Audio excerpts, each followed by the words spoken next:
Hey there. So this is my extruder. The first design that I'm happy actually showing off properly. Yeah, most notably, it features a high point gear pair. So there's the pinion up here, which sits on the stepper motor shaft, and there is the wheel, which is driven by the pinion, obviously. Attached to the pinion is the large drive gear. That's the Bondtech drive gear that's found in the LGX extruder, and I chose it because it's bigger, and it mounts with those two holes here and here. So it just makes it more compact. I don't need set screws. They're concentric, which apparently is quite important according to Mirage C.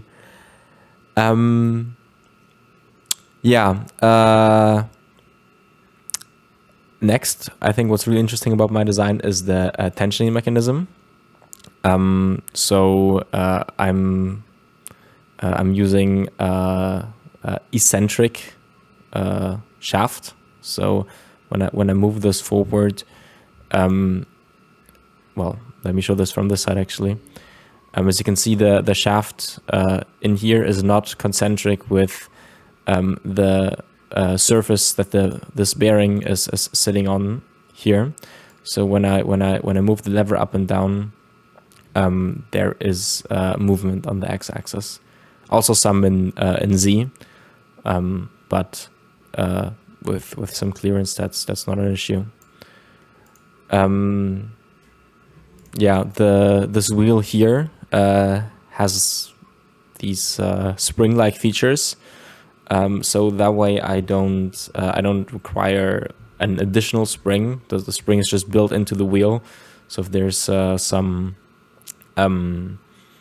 if the filament isn't perfectly even, then, or just to apply some pressure, that will be done by the wheel itself. Now the tensioning mechanism also has those dimples here that you probably have noticed already, and those are for well, this feature allows for a spring plunger, like a spring detent thing to be inserted, and the ball will then interface with these to create distinct set points to give like a clicky feedback, and so that the lever isn't moving around on its own.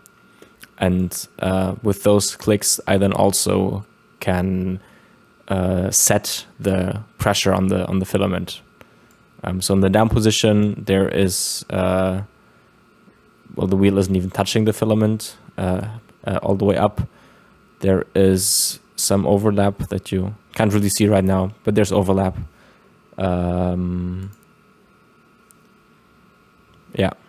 so there's overlap here.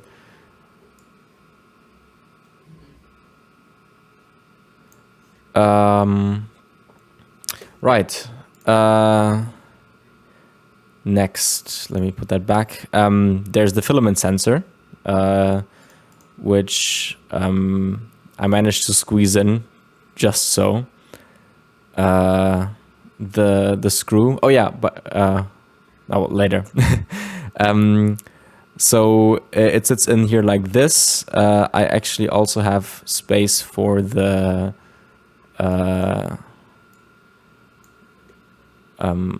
spring mechanism and the bearing that pushes the filament against the roller, which sits in here. In here. Yeah, this should be aligned. Right now, the PCB is still reaching into the upper half of this. But I hope with a new PCB that can be fixed. Or I just cut a hole into the upper part as well. That's a possibility, because right now there's space in here. Yeah.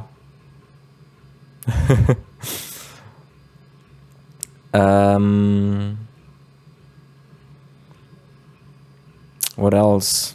Oh yeah, so the screws that hold everything together. Well, there's the screws that from all the way down here go all the way up into the stepper motor, which, by the way, at the moment is a NEMA 14.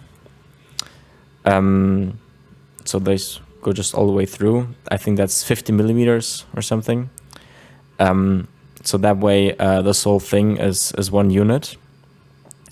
And then there are 3 more screws that come in from the bottom through the smart effector, and they will be screwed into a square nut that goes in here. Yeah, that's some clearance. Gonna clean it up later. The magnetic filament monitor right now, sort of, I guess it could slide in from the side or from the top during this assembly.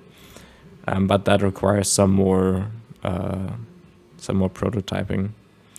For now, the whole thing actually can move filament. I haven't put it onto my Delta yet to actually print with it. So there's still its maiden voyage to come. But I'm pretty confident that it's gonna work.